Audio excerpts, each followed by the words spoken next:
কথা, যারা সালাত আদায় করে কিন্তু রাসূল সাল্লাল্লাহু আলাইহি ওয়াসাল্লামের পদ্ধতিতে করে না, তারা কেমন?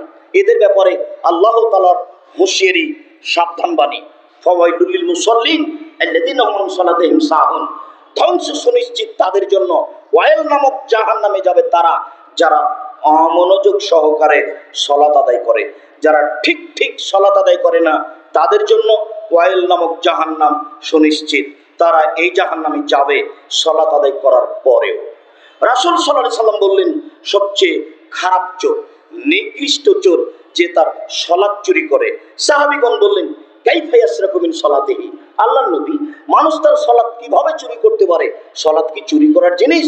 তখন রাসূল সাল্লাল্লাহু আলাইহি সাল্লাম বললেন, মাল্লাম ইতুমু রুকুহা ওয়ালা সুজুদাহা, যে ব্যক্তি রুকু সিজদা ঠিকমতো আদায় করলো না সে হচ্ছে সালাত চোর। ঠিকমতো যদি আমি আদায় না করি তাহলে আমি সালাতকে চুরি করলাম। একজন সাহাবী মসজিদে ঢুকে 2 রাকাত সালাত আদায় করে আল্লাহ রাসূলকে সালাম দিল। আল্লাহ রাসূল বললেন, সাল্লি ফাইন্নাকা লাম তুসাল্লি, তুমি সালাত আদায় করো, তুমি সালাত আদায় করোনি।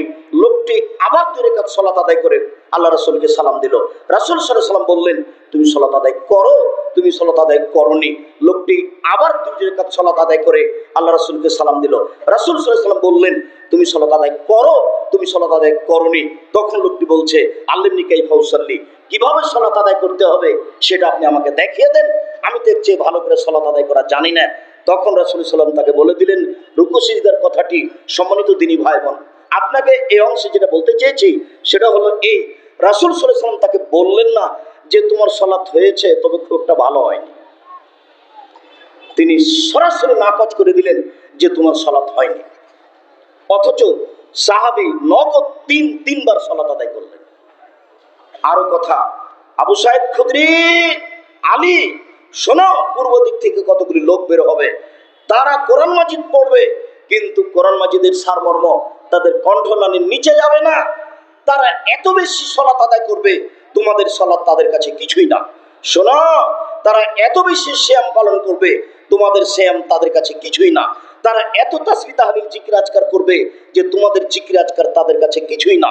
আবু সাঈদ খুদরি, শোনো, তোমরা যদি তাদের পাও তাহলে তাদের হত্যা করো, এমন ভাবে হত্যা করবে আদ সামুদকে যেভাবে ধ্বংস করে দেওয়া হয়েছে, ধূলিসাৎ করে দেওয়া হয়েছে, আদ সামুদকে যেভাবে পৃথিবী থেকে একবারে সমলে নষ্ট করা হয়েছে, এইভাবে তুমি তাদেরকে হত্যা করো।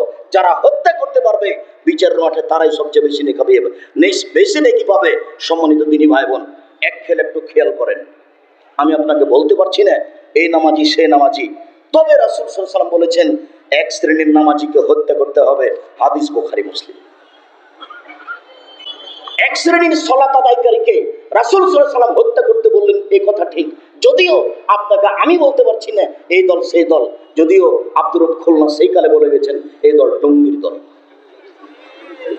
আব্দুর রব খুলনা রাহিমাহুল্লাহ এইভাবে তিনি খোলা মাঠে ঘোষণা দিয়ে গেছেন।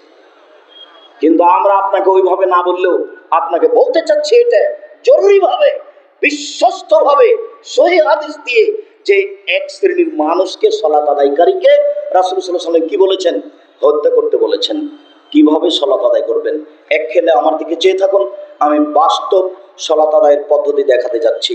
রাসূল সাল্লাল্লাহু আলাইহি ওয়াসাল্লাম বললেন, সাল্লু কামা রাআইতুমুনি উসাল্লি, পৃথিবীর মানুষ তোমরা সালাত আদায় করো যেভাবে আমাকে সালাত আদায় করতে দেখছো। এখন তো মুহাম্মদ সাল্লাল্লাহু আলাইহি ওয়াসাল্লাম বেঁচে নেই, তা আপনি কিভাবে তাকে দেখে সালাত আদায় করবেন?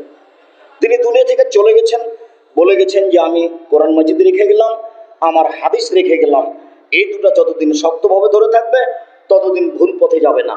তাহলে আপনাকে এখন সহিহ হাদিস দেখেই সালাত ঠিক করতে হবে। সহিহ হাদিসের ব্যাপারে আপনাকে আমরা রিয়াজুস সালিহিন পড়তে বলি, সহিহ হাদিসের ব্যাপারে আপনাদেরকে আমরা বুখারী মুসলিম গ্রন্থ পড়তে বলি।